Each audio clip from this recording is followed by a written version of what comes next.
Welcome everybody to Bonthas and Brews. My name's Brian, and today we're going to recap our third episode of the Long Arm of the Hutt campaign. And as we're doing that, we're going to be drinking Shorts Brewing Cynophilus Pink Floydi. So this is a Pink Floydi, I think, yeah, maybe Pink Floydi. Cherry Lemonade Gosa Ale with lemon and Bulletin cherries. I saw this at the liquor store and I was like, that is just really out there. We got to see what it's all about. So I figure with the Gosa, you can't really go wrong. The little ready tint from the cherries.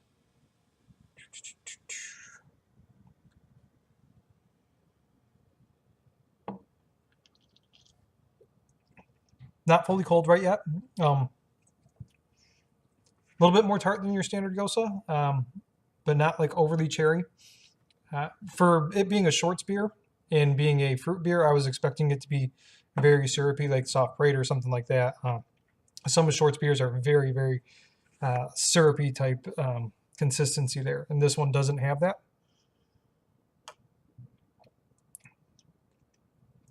So I can get behind it, definitely.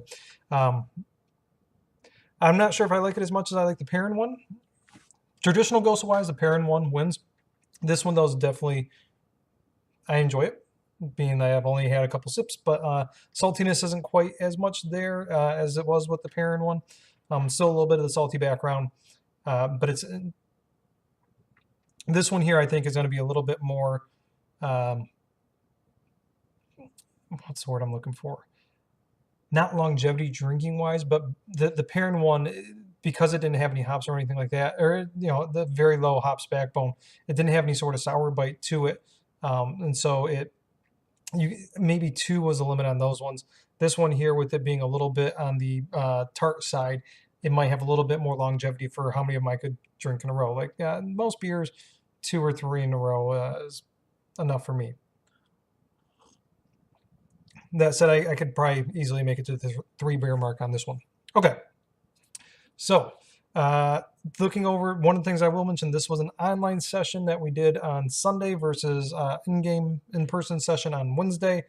We only had 4 players present. We had Jose finally made it for the first time playing Kala, the Wookiee.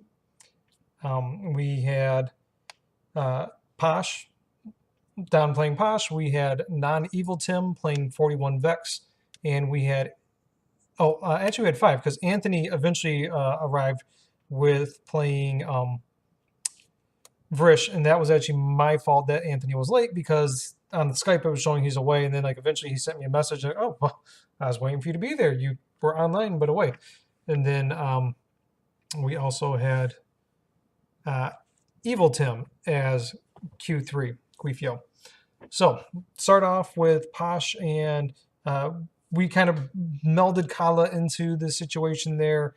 Did like a quick how Kala came to be along with the group, because we just kind of wanted to get everything moving, and we finally got the bulk of the group together. So to weave one more person in, people just thought, let's just do the gloss over versus play it out there. So did a couple light rolls with getting Kala in there, but forgot the exacts on how Kala came to LAotH, but eventually saw you guys smashing up the bar and thought that looked fun and joined in on that, and so was able to join Posh and Vex at the clubhouse at the Cat's Meow. And so hanging out there, found out a couple things. First thing is you guys found out there's about 20-ish guards, 21 staff, 21 staff, including Drom himself. Sorry, I'm going to take another drink here.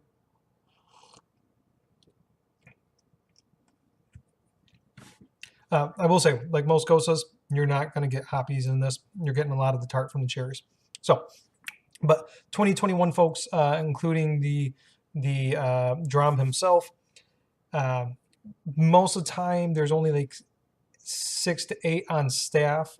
The rest of them are lounging in the party room. Daytime, it's a little bit more people on staff, but there's really not much that they're doing here except for being assholes to the Twi'lek Twi'lek society nearby at New Mean.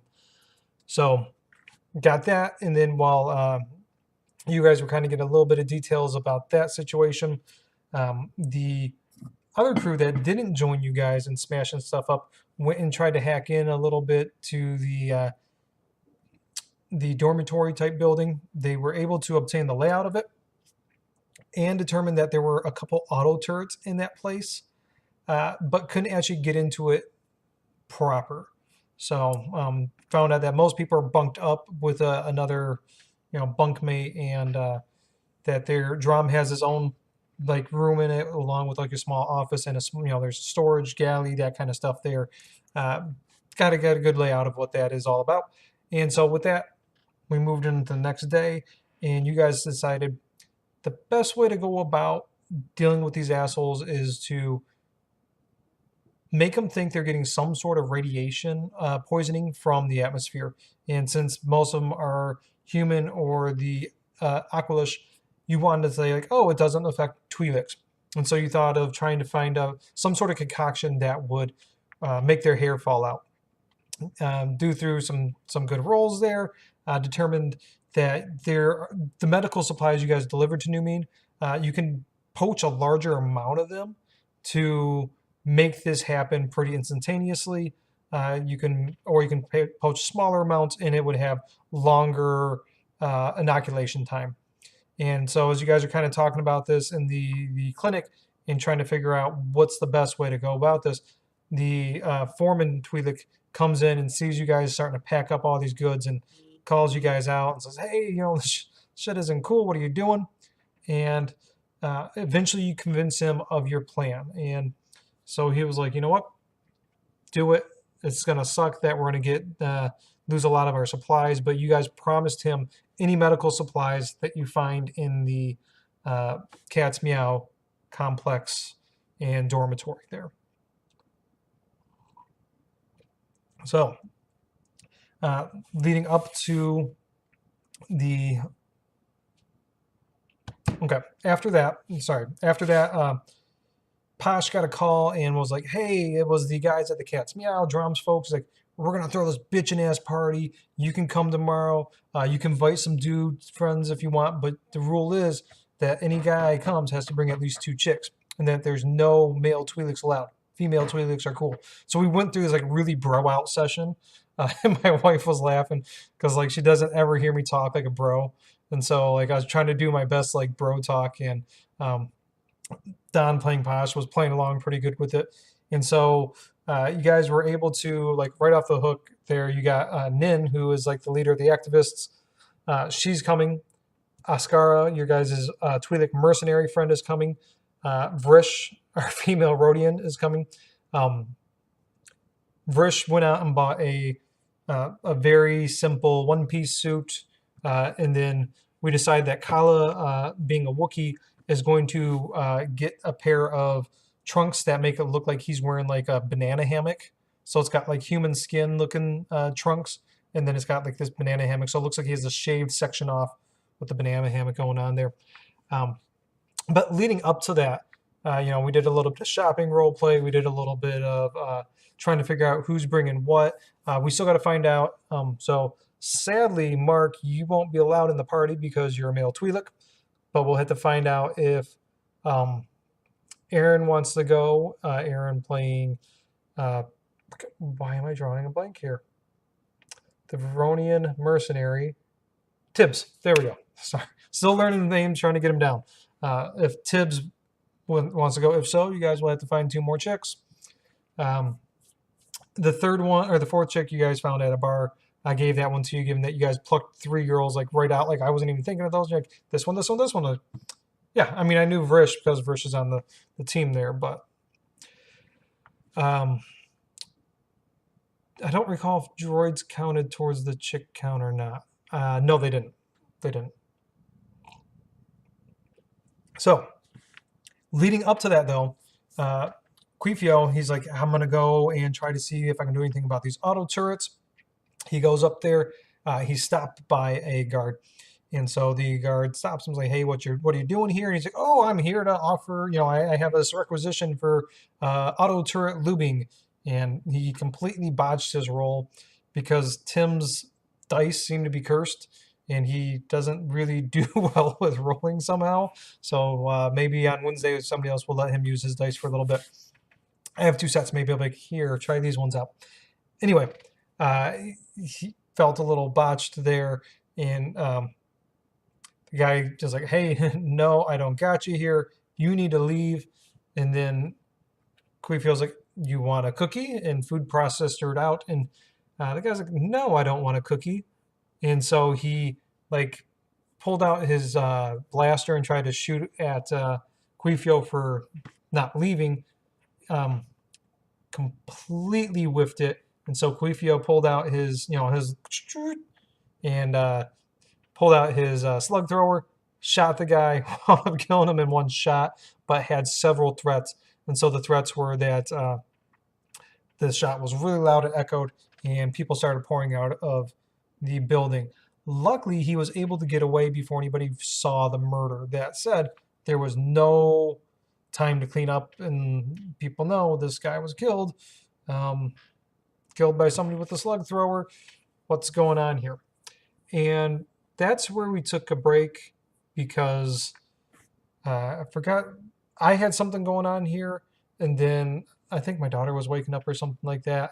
And then we actually wound up calling it because Jose had to drop off for a call, and then Non-Evil Tim was feeling a little under the weather there. So a really short session. We didn't gain a lot of XP, or we didn't gain any XP. No XP gained this time around.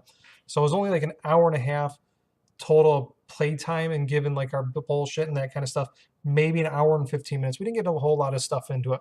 So I might have missed a part here and there. Oh, and I drew a really ugly map for the cat's meow with a six-sided star for the dance floor, and you guys, it's just this really ugly map. I'll try to remember to post it. I'll post it on our website or on the Obsidian portal, and then I don't know if people there can get to the maps through that or not, if anybody else wants to see the map. Anyway, that's where we left off.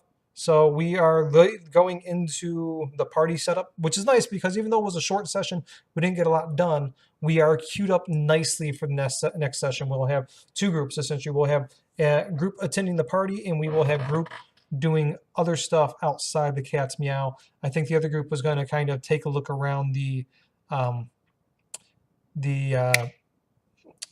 dormitory because everybody else is expected to be in this this big bro party. So I'm going to sit here, enjoy the rest of this Gosa here, plus probably 2 or 3 more because it's Friday night, and I can do that. Talk to you guys later. Bye.